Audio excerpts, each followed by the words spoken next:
Hollywood, California presents Chapter 2 of a new air show.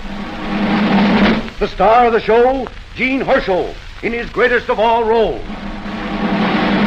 The title of the show, Dr. Christian.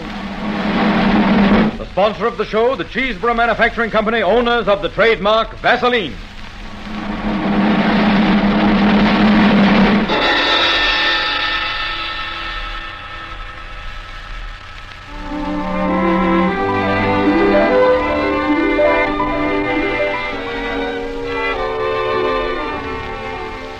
For years, Jean Hersholt was one of the outstanding character actors of pictures.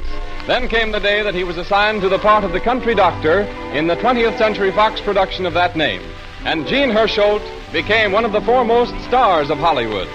It gives us great pleasure to be able to bring to you the extraordinary gifts of this great artist in the kind of role that made him famous and that he made.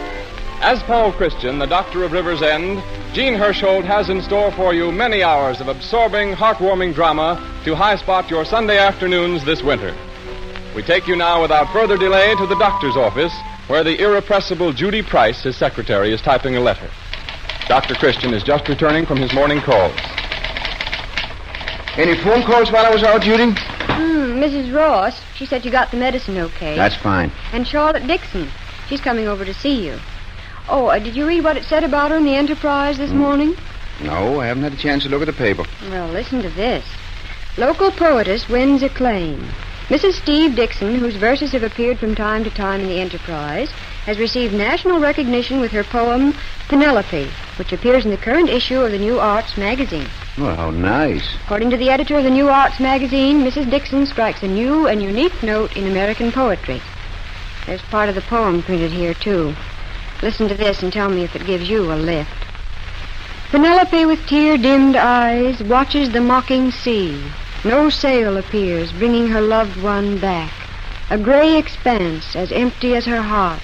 A mist-filled wind, as bitter as her tears. Well, say, now, that's pretty good. Hello, Dr. Paul. Hello, Judy. Hello. Oh, hello, Charlotte. Come in. You're just reading your poem. Pretty nice breaking into print this way. Oh, did you like it? Well, I thought it was wonderful. But, well, don't you think you should have made it rhyme? Oh, but I write free verse. Oh, don't do that, Charlotte. If it's good enough to be printed, it's good enough to be paid for. No, you see, free verse, Doctor, is the new form of poetry. And modern poetry is an expression of emotion. Something which reflects the poet's mind. Oh, you mean it's blank verse? Well, But then I guess I don't know much about modern poetry. No one does. It's in a transitional state, emerging from obsolete, decadent forms as a butterfly bursts from its chrysalis. Huh? Yes, I see. But what I came in for, may I talk to you for a moment in private? Why, sure, Charlotte. Come on in here. Oh, Judy, when you finish those letters, will you leave them on my desk? Sit down, Charlotte. I hope there's nothing wrong. Oh, I'm not ill or anything like that. It's simply that you're the only man I know well enough to turn to. I want your advice. Dr. Christian, I've decided to get a divorce from Steve. Oh, so? Well, aren't you a little surprised? Oh, I don't know. I wouldn't blame a woman for divorcing a man who beats her. Dr. Christian, you know very well Steve has never even spoken a cross word to me. No, not when he's sober, when he's drinking, you know. He doesn't drink. Oh, I begin to see now. Another woman. But it isn't. No? Of course not. Steve wouldn't look at another woman. Sometimes I wish he would. Well, if it isn't wine and it isn't women, what does he do? Sing in the bathtub? Dr. Christian, I'm serious. Well, I'm only trying to find out what's the matter with Steve. But there's nothing the matter, exactly. Steve's all right. Only he's so dull, so commonplace, so uninteresting. Well, now, wasn't he that way when you married him? I don't know. I suppose he was. Oh, but just the same, you loved him. I don't think I did. I don't think I ever loved him. As for this ghastly town, living here is like living in chains. It's stifling. Wait. I'll open the window. No. It's my soul that's being stifled. Oh, your soul. Oh, I know I'm different from most people, Dr. Christian. But I can't help it. I'm like a bird in a cage here. I want to be free. Free. to dance under the moon on dew-covered grass, to feel the wind ruffling my hair, the rain on my cheek. All right, but I'm warning you, you'll catch cold. Please don't kid Dr. Paul. I need help. Oh, but Charlotte, you're talking ridiculously. A divorce for you and Steve? Whatever put an idea like that into your head? Because I want to go to the city. I want a right to have a career. Well, I still don't see why you have to divorce Steve in order to have a career. Go ahead, have your career, and then you... But that's just the point. I can't have it here. An artist doesn't create simply out of himself. He has to have the stimulus of other minds. Contact with people and surroundings which inspire him. Isn't that true? Well, maybe it is, but... And what inspiration can Steve give me? What inspiration can I find in a place like River's End? No, I've got to get away. Well, writing poetry for a living is a pretty hard job, Charlotte. I know. I expect to have to suffer for my art. Every artist must suffer. And I'd rather live in an attic and starve than go on like this. Well, this is all a big shock to me, Charlotte. I can't believe it. Can't believe that you treat Steve this way. All you do is talk of Steve. Steve. But what about me? What about my happiness? I'm entitled to happiness, am I not? Yeah, I suppose all of us are entitled to all the happiness we can get. Well, have you talked to Steve about leaving him? Yes. Only he doesn't understand. Because I have a roof over my head, comfort, safety, he thinks I should be delighted. You'd be surprised how many women would be. But I'm different. You know I am. Oh, Steve and I don't talk the same language. I want you to explain to him. To tell him... Oh, no, I can't do that. Oh, but you've got to. He'll listen to you. You're the only one who can... but you can't drag me into this, Charlotte. Oh, Dr. Christian, please. That's final. Is it asking so much just to talk to him? Listen, Charlotte. I can't take sides with you against Steve. It isn't a matter of taking sides. I'm leaving Steve anyway. But if he could only be made to realize why I'm leaving, that it isn't because of some little mean, petty reason, but for something glorious, he'd feel better about it. Don't you see, Dr. Christian? You'd be helping him, not me. Are you positively determined on going away, Charlotte? Yes. And you're sure you don't love Steve? I'm certain of it. All right. I'll have a talk with him. You and Steve be here in my office at 6 o'clock. Till then, you'd better think it over. Life is a long, dark road to walk alone. For me, the road is not entirely dark. Beyond the shadowy eastern hills, the dawn is breaking.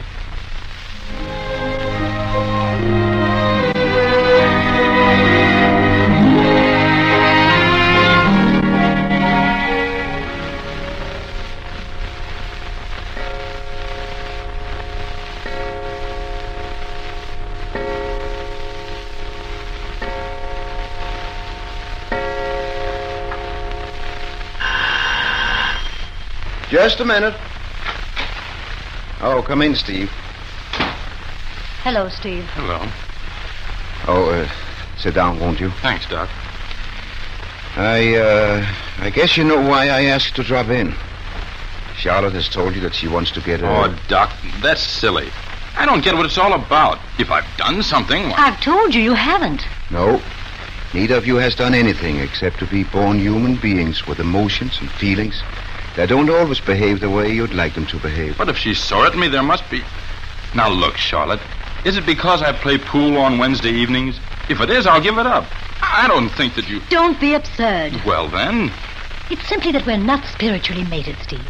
We're not on the same intellectual plane. Oh, yeah, I know I'm kind of a dumbbell, but if you want me to, I'll study up. I'll get some good books and... Oh, you haven't the slightest idea of what I'm talking about. It's this way, Steve. You and I are just ordinary people. But Charlotte is different. She has talent. She wants a career. She feels that it's the only way she can find happiness. Well, you want her to be happy, don't you? Oh, of course I do, Doc, but it seems to me that she likes to go to the city, and she likes to live in an attic, and... But she doesn't have to go to the city. We've got an attic right in our house. I'll fix it up for her. I'll put in some wallboard and a radiator. It isn't exactly that kind of an attic. Charlotte is an artist. She has to suffer for her art. Oh, she can suffer at home and be a lot more comfortable. Oh, what's the use of continuing this? Steve, I've tried every way I know how to tell you this, without saying it in so many words.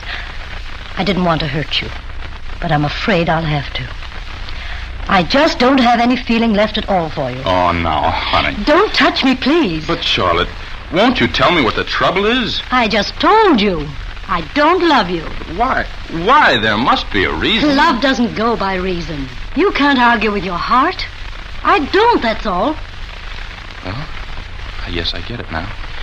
It's one of those things that can't be helped, Steve. Charlotte wants you to give her freedom. I don't think you'll stand in her way, will you?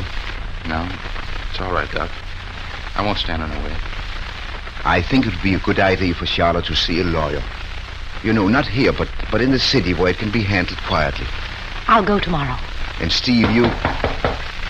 Dr. Christian, What is it? there's been an accident. Oh, an accident? A girl ran off the road in her car. Roy Davis and Amos Plum are bringing her in. All right, Amos. Oh, bring her right in my office, will you? Here, just lean on me. Her car hit a stump, Doc. Don't seem to be much damage done, but... I'm really all right. Take it easy. I can walk, Doctor. All right. That's it. Come right along. Judy, you stay here, will you? And the rest of you, wait outside. How did it happen? I don't know. Amos here. Yeah, I was going along the river road on my motorcycle and I saw this car off the road up against a stump. Well, I took a look and there she was, slumped down in her seat. Fainted. She must have fainted at the wheel and the stump stopped the car. Yeah. Well, I picked her up and started for Doc's office, and on the way I met Roy. I wonder who she is. I got her name off her driver's license. It's Barbara Powell. She's a girl with money and breeding, judging from her clothes. Yeah, and a swell looker, too. Didn't mind carrying her in my arms at all.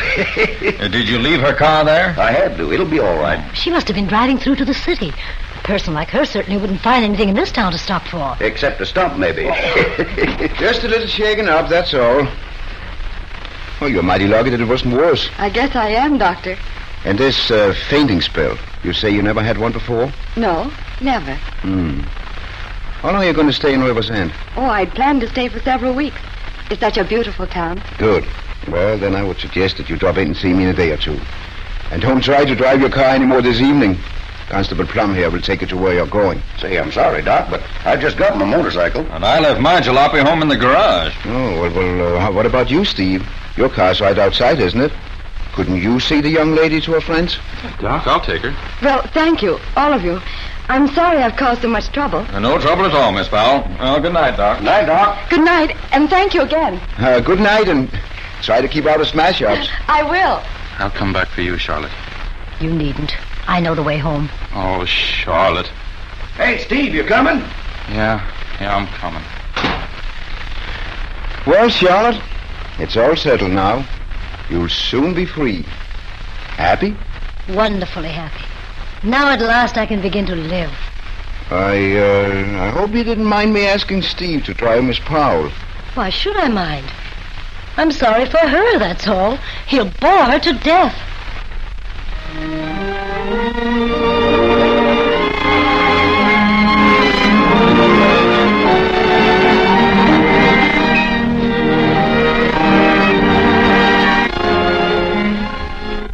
And before Roy Davis, the druggist of River's End, gets away from me, I'm going to take time out at this point in our story to ask Roy to tell you what he thinks about the products that make this program possible. All right, Roy? Good afternoon, friends of the Cheeseboro Manufacturing Company. And I know there are millions of you because Vaseline products are the kind of preparations that make friends everywhere. In a survey which I had a chance to see recently, it was shown that Vaseline products are actually in use in practically every home in the United States and Canada. Now, this is a record that can be claimed by very few trademarked articles, and there are good reasons for it. First, these products are made with special care by a company of the highest standards, with the experience of over 50 years behind them. Second, they're unique. Third, they're genuinely useful. Fourth, they're safe. Fifth, they are priced right. The jar of Vaseline petroleum jelly, for example, costs you only 10 cents. And 10 cents is a very small price to pay for an article that can be relied upon for all sorts of first aid emergencies, such as burns, scalds, cuts, skin abrasions, and other minor wounds which occur from day to day in the average household. So on behalf of myself and druggists generally, I suggest that you do yourself a good turn by replenishing your medicine cabinet with Vaseline preparations tomorrow.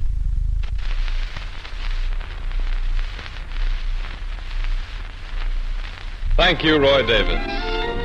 And so we return to our story of Dr. Christian of River's End, which stars Jean Hersholt in the title role. The time, about a week later. The scene, the River's End annual picnic, where Barbara Powell is quite a center of attraction. We find her dancing with Steve.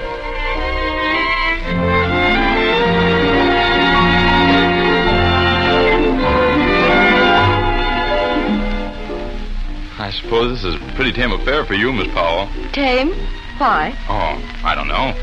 After you've lived in Paris and New York and really seen things, well, the River's End Merchants Picnic must seem kind of silly. I don't think there's anything silly in people enjoying themselves, whether it's in Paris or River's End. You're certainly different from what I thought you'd be. What did you think I'd be? Oh, I sort of figured you'd be a little uppity and, well, you're just natural. Disappointed? Gosh, no. Oh, what's that little blue pennant mean? The one they've just put up over the orchestra stand. Oh, say, that means I'm lucky. Lucky? Mm-hmm. The pennant's a sign that this is a prize dance. And I'm lucky I've got you for a partner. Oh, mercenary. Oh. So you just wanted me to dance with you so you could win a prize. Well, for that I'll dance very badly. Oh, no, honest I didn't. The fact is, I didn't know it was going to be a prize dance when I asked you. The fact is you didn't even ask me. You practically carried me off bodily. Well, with that crowd of fellas around you, I had to. You're not peeved about it, are you? Gosh, no. You know, it seems like we've known each other for years. And let me see. It's been less than a week, hasn't it? It was a week ago last night that I drove you home in my car. I remember you had on a blue dress and a little black hat. And my hair was all mussed and my nose shiny and I looked a fright. No, I don't remember that. You have the most marvelous memory in the world. No, you're wrong. I'm dumb. Ask anybody. I think we're both a little dumb. The music stopped and here we are, still dancing. Let's go to the judge's stand. Oh, I forgot. The prize. Think you're going to get it? Prize or not, I'm still lucky. Hi there, Doc. You ought to be dancing. This is the prize dance. Oh, no, I'm going to sit this one out. Dr. Christian, Oh, hello, Charlotte. I thought you were in the city. I just got back. Everything is arranged. Good. I think you're going to be much happier, Charlotte. And Steve, too. Why, what do you mean? Well, aren't you going to be happier? Why, yes. Yes, of course I am. Only Well, now that Steve has had time to think it over, I'm sure he feels much better about it. Yes, he must. Huh? Oh, don't think I didn't notice him dancing with that Powell girl. Very interested in each other they were, too. I don't understand what she sees in him. Oh, now, don't pay any attention to what people says about Steve and Barbara Powell. What they say? What, who says? Why, nobody. I meant about them dancing together. Well, they probably just met here at the picnic. Don't worry. I'm not interested in the Powell girl. She means nothing to me. Nothing. Neither does Steve.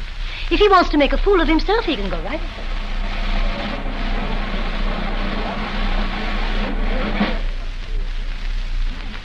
Ladies and gentlemen, your attention, please. Quiet, please, quiet. The first prize for the handsomest couple on the floor goes to Miss Barbara Powell and Steve Dixon.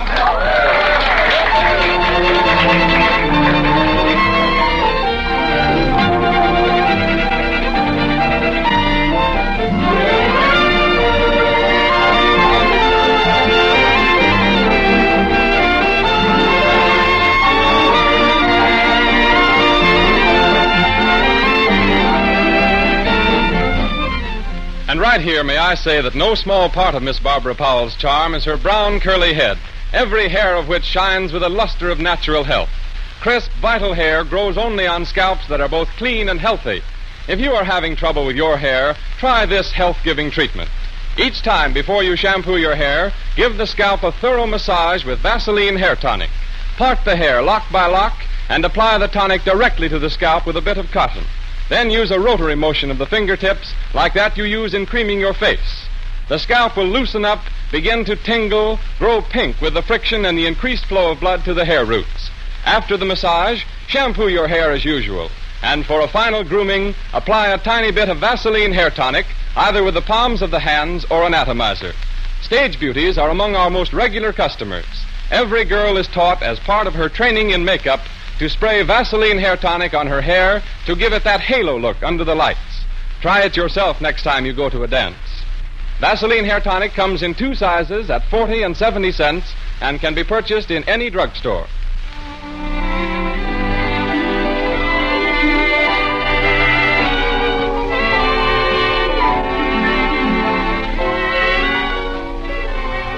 And now we take you back to River's End. The time is a week later in the afternoon, and the scene is laid in Dr. Christian's office. Any phone calls, Judy? Steve Dixon. He's on his way over to see you. Oh. Look, it's none of my business, but just why are you so interested in helping Charlotte divorce Steve? Well, now, Judy, it's this way. Charlotte is ambitious. She wants a career.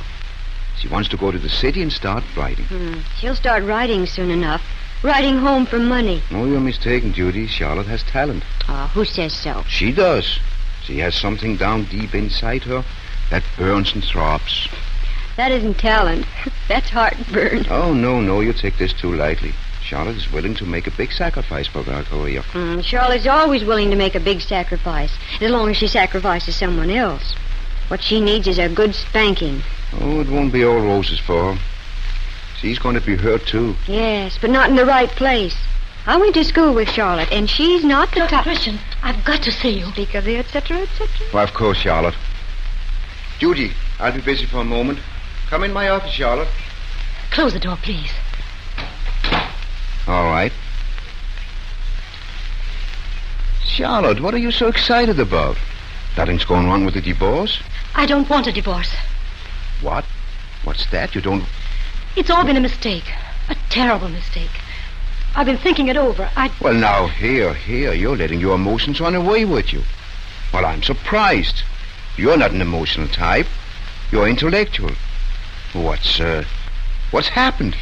I've decided I can write poetry at home. I don't have to go... Now, wait. We've already discussed all that. An artist has to have contact with people and surroundings which can inspire him. You can't get that here. And you know how uninspiring Steve is. I don't care. She's not going to get rid of me that way. Get rid of you? Well, who's trying to get rid of you? That Powell girl. You know perfectly well she's interested in Steve. You can't fool me. Charlotte. Barbara Powell is a wealthy, sophisticated young woman. Steve wouldn't appeal to her. I tell you, I know what I'm talking about. She's an adventuress. She came to River's End and we took her in and then... And then she took you in, huh? Well, she won't get away with it. You wait and see. Well, I'm disappointed in you, Charlotte. Deeply disappointed. To think that you're throwing away your career, your whole life in a fit of jealousy. Just the same, I'm not going to divorce Steve. Well, if that's the way you feel... Oh, Judy, as soon as Steve Dixon... Oh, hello, Steve. Come in here a minute. Well, Charlotte's changed her mind, Steve. It's been a mistake, Steve. I'm not going to divorce you.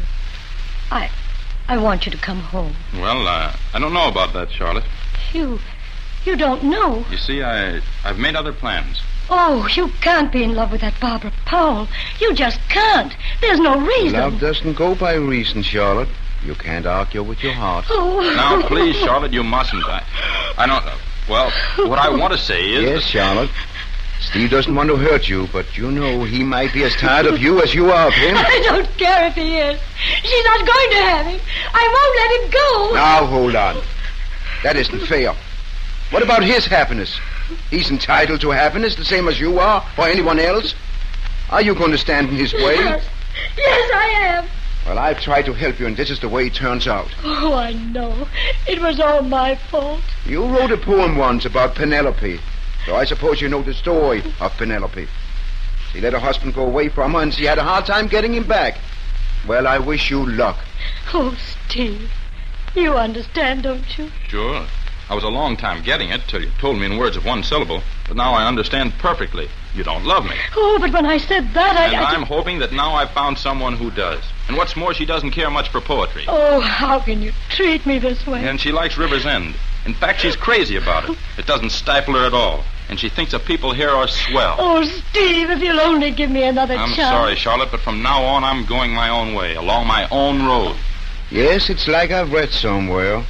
And beyond the shadowy eastern hills, the dawn is breaking. Goodbye, Charlotte. No, Steve. Wait. Now, what's the use? We can never make a go of it. We're not on the same intellectual plane. Oh, I can't keep this game up. I'm no good at it. I don't love Barbara Powell at all. Only you. Steve. Oh, darling. Steve. Charlotte. Well, it looks like I'm not wanted in here.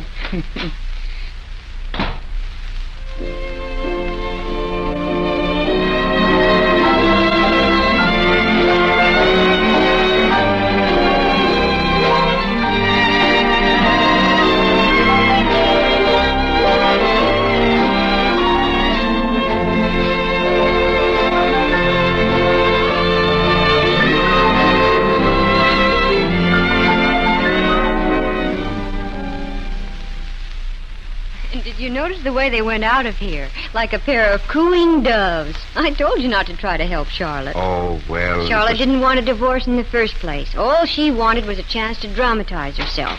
She thought Everybody that... at home? Oh, hello, Barbara. I just dropped in to say goodbye. Well, I see you kept out of a smash-up. Sit down and get your breath. No, I haven't got a minute.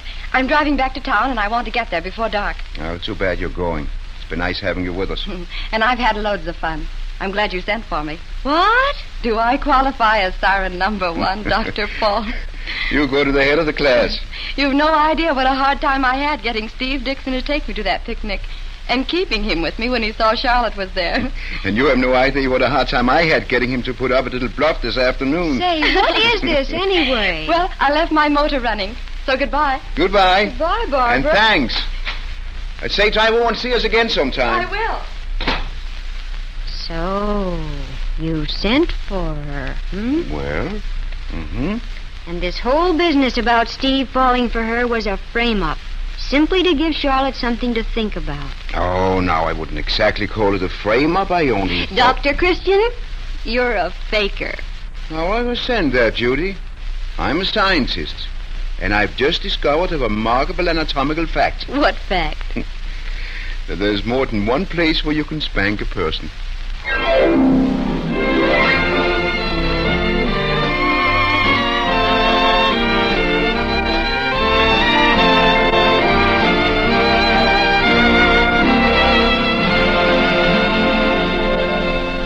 And thus we conclude Chapter 2 in the story of Dr. Christian of River's End. But lest we give you the impression that all young women are dissatisfied at home these days, listen to this one. I'm one of millions of girls who live at home and keep house, and like it. One thing I promised myself when I married, I would never get to look like a household drudge, even if I do all my own work and take full care of the baby. 2 of my greatest chores are washing the dishes 3 times a day and laundering the baby's things. Both of them so hard on the hands. So I bought an extra jar of Vaseline jelly, which I keep right on the shelf over the kitchen sink. The minute I'm through with the dishes, I rub some into my hands. I find it soothing and healing. The red wrinkle look soon disappears. My cuticles stay smooth. My nails are no longer dry and brittle. This is a very easy home remedy for dry, chapped, rough hands. And cheap, too. Only 10 cents a jar. Do take a tip from me and try it. Thank you, young lady. When you purchase Vaseline products, look for the trademark Vaseline on the package. If you don't see it, you are not getting the genuine article. Prices mentioned on this program apply only in the United States. Next Sunday at this same time, the makers of Vaseline preparations will present Chapter 3 in the story of Paul Christian, the Doctor of River's End, with Jean Hersholt in the title role. Jean Hersholt appears on this program through the courtesy of 20th Century Fox. And by the way, if you haven't seen the new 20th Century Fox picture, Heidi, in which Jean Hersholt appears with Shirley Temple, you have a treat ahead of you. It is now showing at theaters everywhere. This is Arthur Gilmore bidding you good afternoon for the makers of Vaseline preparations.